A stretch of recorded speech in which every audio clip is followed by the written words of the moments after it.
In 2023, an artificial intelligence company reported $421 million in revenue. It went public. Within months, it was worth $1.5 billion. There was just one problem. According to federal prosecutors, almost none of that revenue was real. The customers were fake, the money moved in a circle, and the people who noticed first weren't the auditors, or the board, or the regulators. It was one short seller who simply followed the money and watched it come right back to where it started.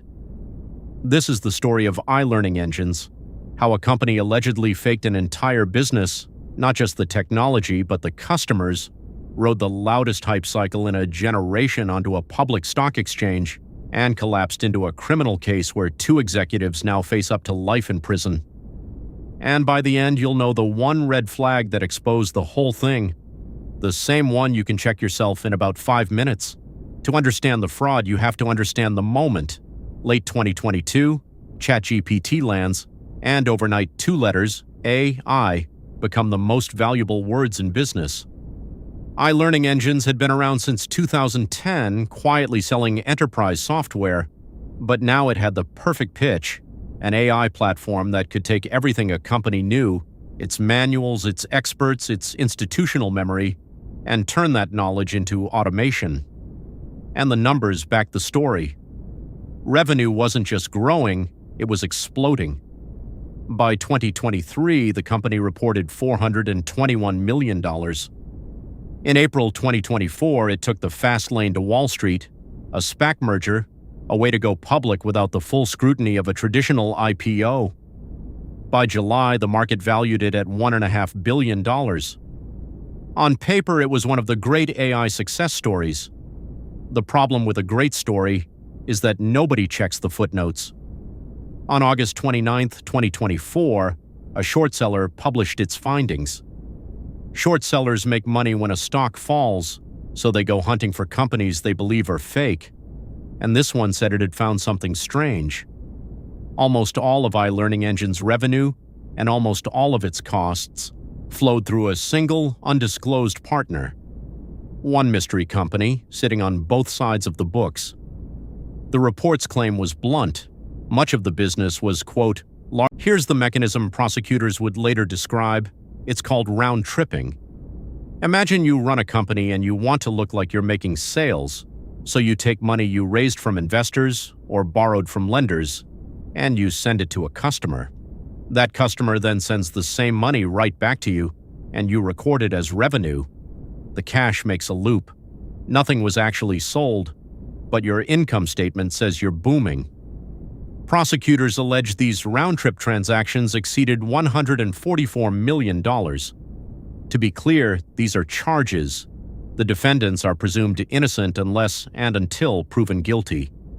When the report hit, the stock collapsed. The board opened a review, the SEC opened an inquiry, and then came the detail that turns a finance scandal into a true crime story. The company disclosed it had suffered a cyberattack, one it said wiped data, right as investigators started to look. By December 2024, iLearningEngines filed for bankruptcy. By March 2025, it was being liquidated outright. The $1.5 billion company was functionally gone. Then, in April 2026, federal agents made arrests. The founder and former chief executive taken into custody in Maryland. The former chief financial officer in California.